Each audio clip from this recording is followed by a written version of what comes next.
Hello नमस्कार सत श्री अकाल। फिर से स्वागत है हमारे एक नए वीडियो में। तो आज का वीडियो का मुद्दा है कि हिंदुओं को आपस में बांटो और फिर से सत्ता में आ जाओ।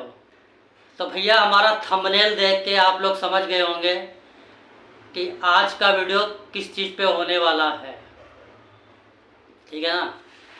अब विपक्ष के पास कोई मुद्दा तो बचा नहीं है जो सरकार के साथ लड़ सके और 2024 के चुनाव में जनता के सामने क्या लेके जाएं, जो जनता उनको उस मुद्दे पे वोट करे।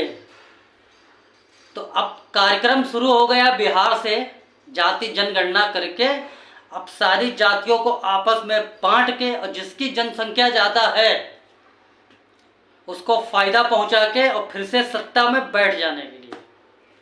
तो भैया नीतीश कुमार कह रहे हैं और तेजस्वी यादव जी कह रहे हैं कि जो बिहार में जनसंख्या काउंट करी गई है ये एक ऐतिहासिक कदम है। तो भैया इसमें ऐतिहासिक कदम क्या है?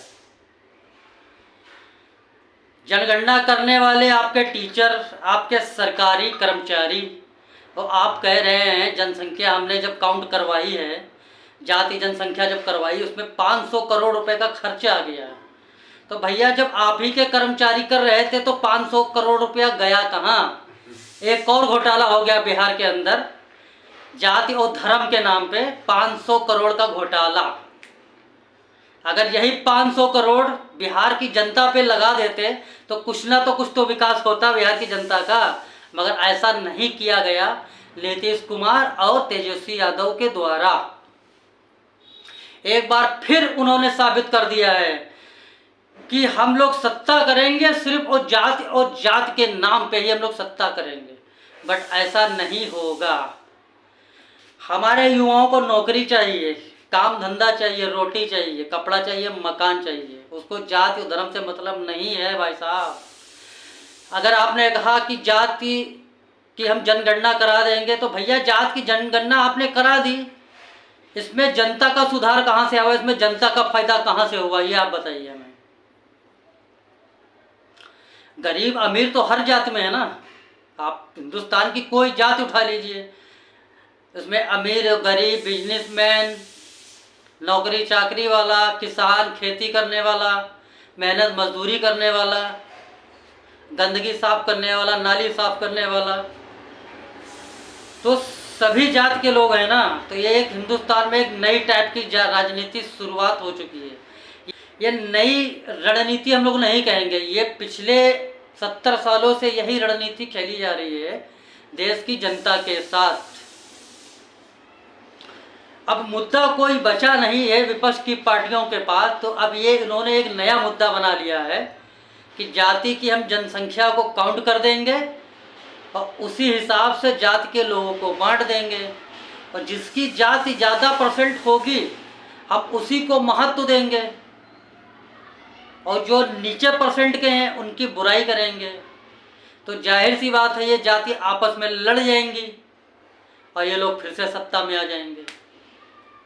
तो ये बिहार की जनता के साथ एक छलावा है बहुत बड़ा। बिहार की जनता को रोजगार चाहिए, काम चाहिए, ठीक है ना। अब बिहार के अंदर ही काम चाहिए।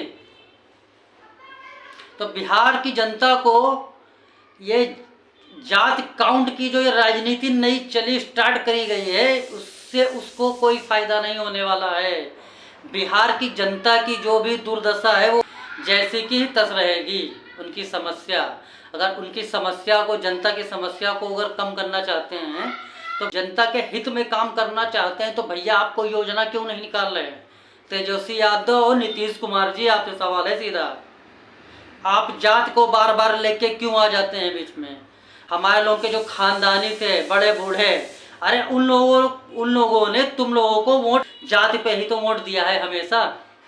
आप कुशवाहा हैं तो कुशवाहा ने कुशवाहा को वोट दे दिया, ठाकुर है तो ठाकुर को वोट दे दिया, ब्राह्मण है तो ब्राह्मण को वोट दे दिया, वैश्य है तो वैश्य को वोट दे दिया, साहनी तो साहनी को वोट दे दिया, यादव जी हैं तो यादव को वोट दे दिए, दलित हो दलित को वोट दे दिए। तो भैया इसमें जनता का विकास कहाँ हो रहा है ये बताइए आप। ये तो सिर्फ जाति के जो नेता जो बैठे पड़े हैं ना ऊपर, सांसद विधायक मंत्री बन के जो सत्ता में बैठे हुए हैं, ये उनका फायदा है, ये जनता का फायदा कहाँ है भाई साहब? जनता की भलाई के लिए आपको काम करना पड़ेगा। ये जाति काउंट करने से जनता का भला नहीं होगा। ये भला सिर्फ नेताओं का होगा, जो जाति विशेष के जो नेता बैठे हुए हैं सत्ता में और विपक्ष में, ये उनके फायदे की बात है। जनता की कोई फायदे की बात नहीं है। बिहार के अंदर 500 करोड़ रुपया फूंक दिया गया है जाति जनगणना करने के लिए।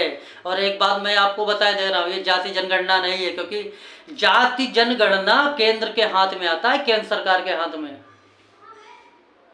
ठीक, ये जाति सर्वे है, इसको हम जाति सर्वे बोलेंगे। ये जनता को चूतिया बनाया जा रहा है, तो पब्लिक को ये चीज समझनी पड़ेगी। एक अकेला वो ललकार रहा है कि आपको अगर चुनाव लड़ना है तो मुद्दे पे लड़िए आके, विकास पे लड़िए आके, भुखमरी पे लड़िए आके, गरीबी पे लड़िएगा के, अमीरी और गरीबी पे लड़िए आके, रोजगार पे लड़िए आके, बेरोजगारी पे लड़िए आके। और ये विपक्ष वाले किस पे लड़ रहे हैं? जाति पे लड़ने के लिए उतारू हो चुके हैं चुनाव में। 2024 का चुनाव ये विपक्ष आपसी भाईचारे को लड़ा के, बिगाड़ के, माहौल को बिगाड़ के फिर से सत्ता में बैठना चाहते हैं 2024 के चुनाव में। हम विपक्ष की बात कर रहे हैं। सत्ताधारी तो हमेशा कह रहे हैं कि अगर आपको चुनाव लड़ना है तो आप मुद्दे पे लड़िए। मुद्दा तो इस समय गायब हो चुका है 2024 का चुनाव आते आते। अब ये चुनाव शिफ्ट हो चुका है जाति जनगणना पे। तो भैया हम लोगों को अपने देश को नीचे नहीं लेके जाना है। 70 साल में हमारा देश बहुत नीचे चला गया जाति धर्म पंथ के नाम पे।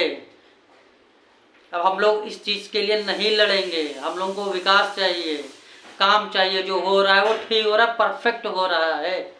एक अकेला 25 से 26 चोरों पे भारी है, ये जनता समझती है बहुत अच्छी तरीके से। तो अपने विवेक से काम लीजिए और सही जगह और सही टाइम आने पे और सही अंगूठे का और सही उंगली का प्रयोग करिए। आपको ये वीडियो कैसा लगा कमेंट कीजिए, लाइक कीजिए और चैनल पे पहली बार आए तो चैनल को सब्सक्राइब जरूर करिए। मिलते हैं नेक्स्ट वीडियो पे नेक्स्ट टॉपिक लेके। तब तक के लिए जय हिंद, जय भारत।